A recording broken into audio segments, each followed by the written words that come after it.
दिन देखने के लिए कट सी निभाने हॉस्पिटल आएगा, हमेशा नहीं आएगा।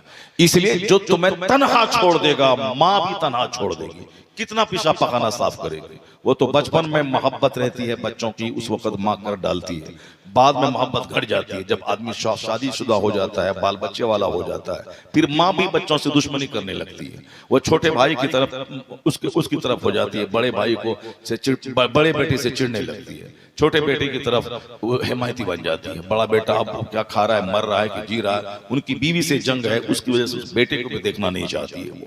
तो फिर इसी दुनिया में माँ से ज्यादा बड़ी हस्ती कोई नहीं, वो भी तुमको नकार देती है, फिर तेरा कौन होगा।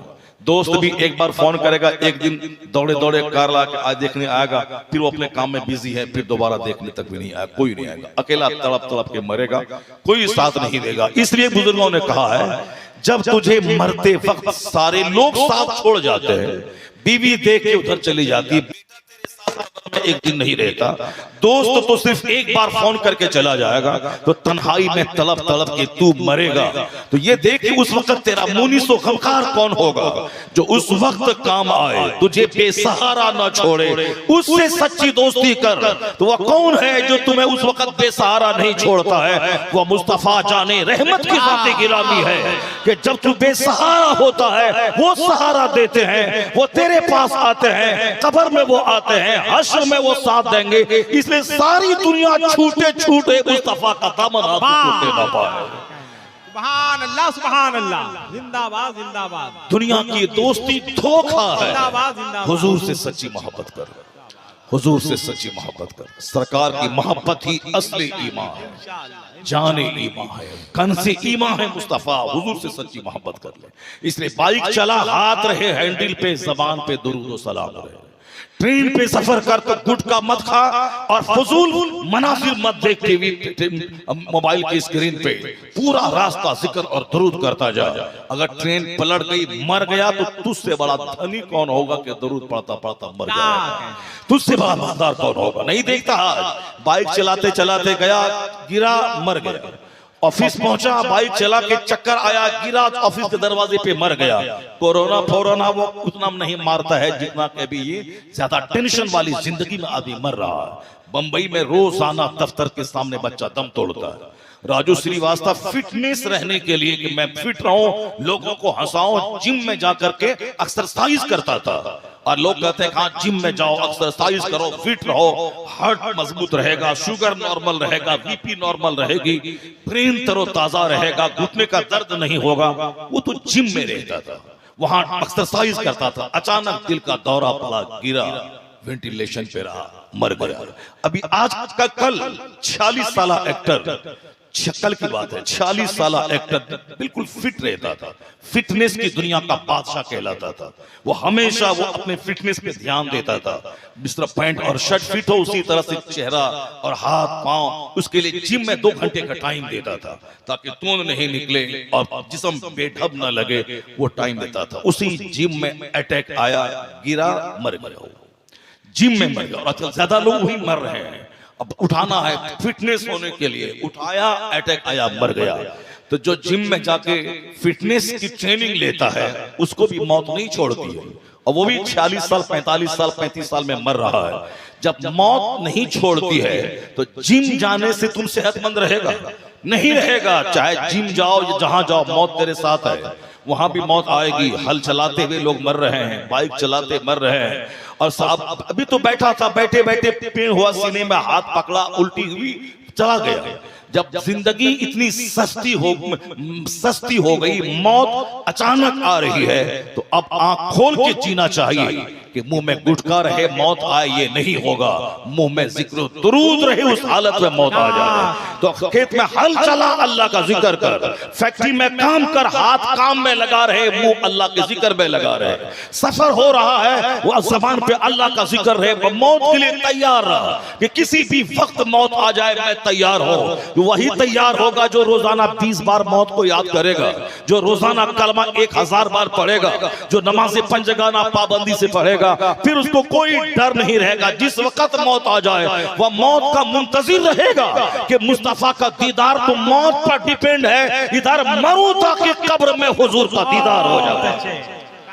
आज बंदा मौत से डर रहा है कि नहीं मरूं, बच्चा छोटा है, अभी कुछ नहीं किया हो, मकान नहीं बनाया हो, मकान अधूरा है, या अल्लाह अभी नहीं मरूं, अभी थोड़ा और दिन जिंदा रहो, मकान छोटा है, बच्चा छोटा है, बीवी बेवा हो जाएगी, जवान है बीवी, या अल्लाह अभी 10-20 साल अभी नहीं मरे, सब जिंदगी की भीख मांग रहा है, कुछ नहीं। फैजा जाओ अजलुहुम ला यस्ताखिरून सअतन वला यस्तक़दिमून, जब मौत का वक्त आएगा तो एक लम्हा ना आगे होगा ना पीछे होगा, मौत अपने वक्त पे आके रहेगी।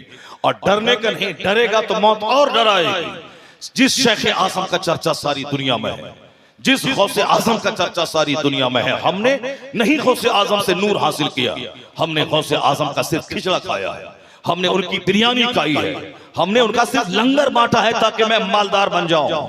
गौसे पाक के तोशे की फातिहा हमने दिलाई है ताकि मेरा घर पैसों से भर जाए। सच्ची मोहब्बत गौसे नहीं किसी ने किया है। सच्ची मोहब्बत करने वाला सरकार आला हजरत थे, जिनकी जबान पे गौसे आजम का कसीदा रहता था, उनका कलम गौसे आजम के कसीदा लिखने में महव रहता था। उनको दौलत नहीं चाहिए था, उनको सरवत नहीं चाहिए था। 2 घंटे सोने वाला, 22 घंटा जागकर दिन की खिदमत करने वाला, बाप के पुराने मकान में सारी जिंदगी गुजारने वाला, हिंदुस्तान का सबसे बड़ा जीनियस।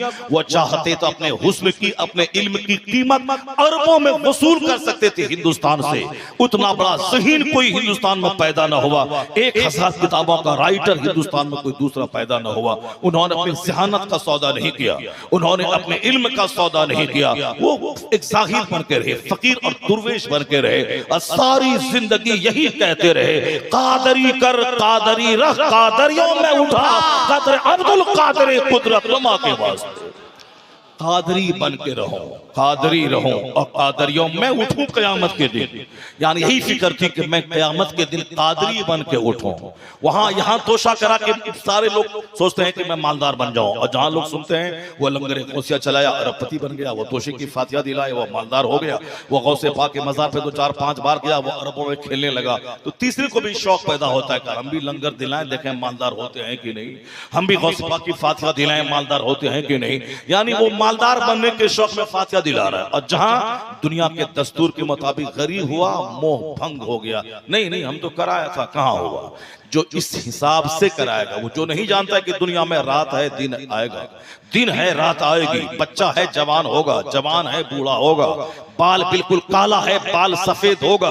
दुनिया की कोई चीज एक हालत में नहीं रहती है। आज मालदार है कल गरीब होता है, कल गरीब था आज मालदार है। जो कल मेरी गाय चराता था आज वो 10 नौकर को खटाता है। कल जो आप मालदार नवाब थे उसका बेटा ऑटो चलाता है बंबई में। तो अमीर का गरीब होना, गरीब का अमीर होना, यह दुनिया का नियम है। जैसे रात के बाद दिन आना, दिन के बाद रात आना, मौसम का बदलना, गर्मी के बाद बारिश का होना, बारिश के बाद सर्दी का होना, ये नियम है दुनिया का, इससे हट के काम नहीं होता है। उसी तरह ये नियम है दुनिया में परिवर्तन, तब्दीली। आज मालदार है कल गरीब हो जाएगा, आज बेटा पैदा हुआ कल मर जाएगा। तो अब अगर बेटा जिंदा रहा तो गौस गौस, बेटा मर गया तो गौस पाक का नाम लेने से फायदा नहीं होगा। मालदार होता रहा, माल आता रहा तो या गौस, गौस का करम है, गौस का करम है। और जहां कल दुनिया के नियम के हिसाब से मालदार को गरीब होना है, जवान को बूढ़ा होना है, जिंदा को मर जाना है, मौसम का बदल जाना है, ये दुनिया का नियम है। उसी नियम के हिसाब से अगर गरीबी आ गई तो फिर बंदा बोलेगा नहीं, या गौस कहने में अब वो दम नहीं है, पहले दम था, दौलत बढ़ रही थी, माल बढ़ रहा था, अब नहीं। बेवकूफ है वो जो सिर्फ पैसे के लिए किसी का नाम ले। सरकार गौसे आजम से नूर हासिल करे कि मैं जिंदगी कैसे गुजारूं, मैं जिंदगी किस तरह से गुजारूं कि गरीबी में भी ईमान बचा रहे, मालदारी में भी ईमान बचा रहे, न कोई दर्द मुझे बेईमान बना सके, न कोई दुनिया का सुख मुझे काफिर बना सके। उसके लिए एक नूर है, गौसे आजम की जिंदगी से हासिल करें। गौसे आजम खिताब कर रहे हैं, 70,000 का मजमा है, 70,000 का मजमा, 400 उलमाए कराम बैठते थे आपकी महफिल में, दवात और कलम लेकर जो गौसे आजम की तकरीर को नोट करते थे। और 70,000 के आखिर में जो शख्स होता था वह भी गौसे आजम की तकरीर को उसी तरह सुनता था जिस तरह पहली सफ में बैठा हुआ आदमी। 1000 किलोमीटर दूरी पे जो पहाड़ की चोटी पे अल्लाह के वली रहते थे, वहां वो गौसे आजम की तकरीर सुना करते थे। उसको लिख करके आते, 1 महीने के बाद जब बगदाद आते तो वो 400 उलमा जो दवात कलम लेके गौस पाक की तकरीर लिखते थे, उनकी तहरीर से मिलाते तो एक हर्फ का फर्क ना होता था। दुनिया के सबसे बड़े खतीब गौसे आजम हर हफ्ते में 2 बार खिताब करते थे। जुमा का खिताब अलग था। आज अगर कोई पीर साहब आपके समाज में आके बोले कि मौलवी साहब ही तकरीर करते हैं, मुल्ला जी बच्चों को पढ़ाना तकरीर करना, पीर साहब लोगों का काम ये नहीं है। पीर साहब तो घूंघट डाल करके बैठे रहते हैं। उनको कहें कि तुम बड़ा है या गौसे आजम बड़े हैं? तुम अपनी जहालत और लाइल्मी पे पर्दा डालने के लिए ये क्यों बोलता है कि पीर साहब लोग तकरीर नहीं करते हैं? जब तकरीर ही नहीं आती है तो क्या तकरीर तुम करेगा? तकरीर करने के लिए तो इल्म चाहिए, तकरीर करने के लिए आज हौसला चाहिए, तकरीर करने के लिए मुताला चाहिए। जब तेरे पास इल्म नहीं है तो घूंघट डाल करके जाहिलों को उल्लू बना करके चंद सिक्के लेके घर बार क्यों चलाना चाहता है? कोई दूसरा काम कर लेता।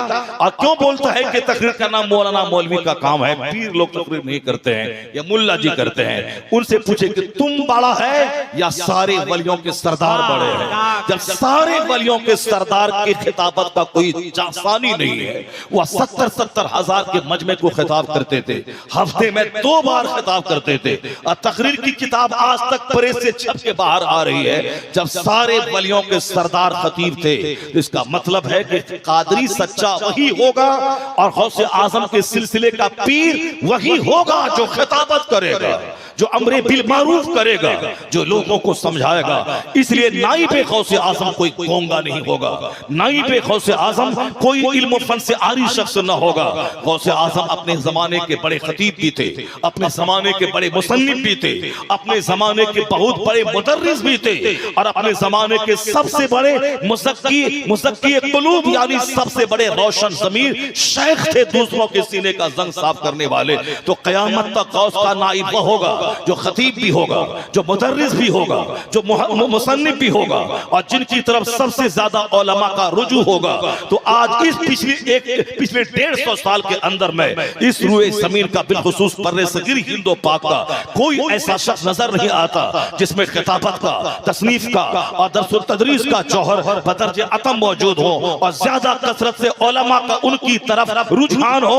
एक साथ आला हजरत की थी जिसकी तसनीफ लाजवाब, जिनकी तदरीस लाजवाब, जिनकी खिताबत लाजवाब, उलमा का रुजू। इसलिए लोगों ने ख्वाब में गौसे आजम को देखा, पूछा हुजूर आपका नाइब कौन है जानशी इस वक्त दुनिया में? तो गौसे आजम को कहते हुए सुना गया इस वक्त अहमद रजा खान मेरा जानशी। कहने जिंदाबाद जिंदाबाद, नारे तकबीर, नारे रिसालत, मसलके आला हजरत, ताजदारे औलिया कॉन्फ्रेंस। क्या कहने, जिंदाबाद जिंदाबाद। खती खिताबत अमरे बिल मारूफ करना ये मुस्तफ़ा की सुन्नत है, मुस्तफ़ा की सुन्नत है। सरकार दो जहां ने मस्जिद नबवी में खिताब किया तो सरकार गौसे आजम उनका लाडला है, वो भी जबरदस्त खिताबत करके उन्होंने दुनिया वालों को बता दिया कि दीन को जिंदा रखने के लिए खिताबत जरूरी है, अमरे बिल मारूफ जरूरी है। क्यों भाई, क्यों उठ के जाने लगे तुम लोग? अरे अरे क्या हुआ?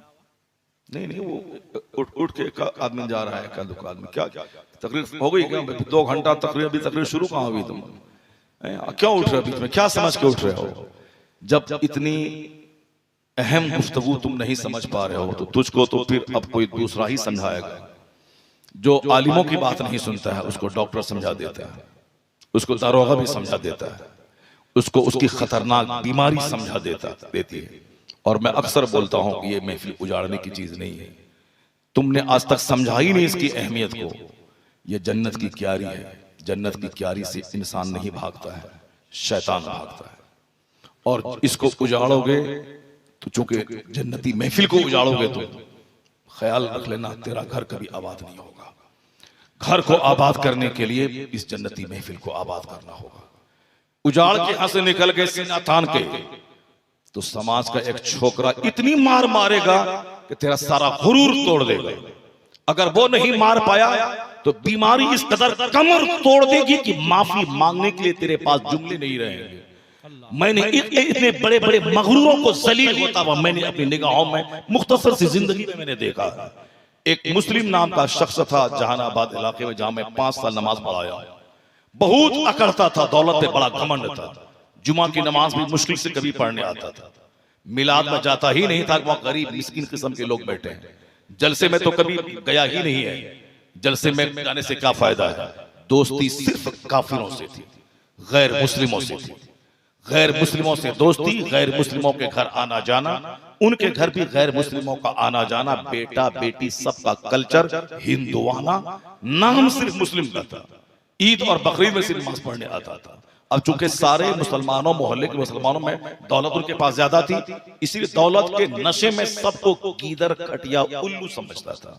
इसकी क्या हैसियत है? मेरी मस्जिद के सामने उसका घर था और नजर पड़ती रहती थी। रास्ते में मुलाकात हो गई तो हाथ उठा के अस्सलाम वालेकुम, उसके अलावा और कोई काम नहीं, सिर्फ गैर मुस्लिमों से दोस्ती। तुम्हारे पैगंबर ने क्या कहा है? ला तुसाहिब इल्ला मोमिना, दोस्ती मत करना मगर मोमिन से। खाना मत खिलाना मगर नेक लोगों को। ला याकुल ताम का इल्ला तकी, नेक लोगों को खाना खिलाना और दोस्ती मोमिन से करना। और दोस्ती सिर्फ गैर मुस्लिमों से। मुसलमानों को उल्लू समझना, ये गिदर खटिया, ये गरीब मजदूर, रिक्शा चलाने वाला, ठेला चलाने वाला, खैनी बेचने वाला, बीड़ी पीने वाला, ये क्या करेगा? उनकी दोस्ती गैर मुस्लिमों से, गैर मुस्लिम का आना जाना। एक इत्तेफाक से जहां अभी मेरा घर है शहर में, वो पड़ोसी में भी एक मुसलमान डॉक्टर है, बड़ा डॉक्टर है, उसका भी आना जाना सिर्फ गैर मुस्लिमों को। उनकी दोस्ती भी गैर मुस्लिमों से। उनके बारे में हमारा पड़ोसी बताया कि इनकी बीवी मर गई अभी 1 साल पहले। अब पूरी रात लाश को लेके तन्हा बैठा रहा, कोई पड़ोस का आदमी उसके पास नहीं गया। पूरी रात लाश लेके अपनी बीवी की रात भर बैठा रहा, कोई दूसरा पड़ोसी नहीं गया। कैसे जाएगा? वह दूसरों को आदमी ही नहीं समझता है तो कौन जाएगा उसके पास? गरीबों को आदमी नहीं समझता था, अपनी दौलत पर बड़ा घमंड था। पूरी रात बैठा रहा लाश लेके, कोई पूछने नहीं गया। पता चला कि अब सामाजिक जीवन गुजारना का कितना महत्व है, उस वक्त उसको पता चला। पहले तो सोचता था कि दौलत है, पैसे हैं, सब आकर के पैर चूमेगा। सारे गरीब अमीरों ने सबने छोड़ दिया, सारी रात लाश लेके बैठा रहा था। उसके बाद 2-4 महीना तो नॉर्मल रहा, मस्जिद जाने लगा जो कभी नहीं गया था। फिर धीरे धीरे पुरानी रविश पे वो आ गया। बरसों का बिगड़ा हुआ वो क्या संभाल पाएगा? मैंने देखा उस आदमी को जिसके पास बेटा था, घमंड था, गुरूर था, लेकिन एक ऐसी बीमारी हुई बेटे को, यहाँ पे दर्द हुआ कांधे में।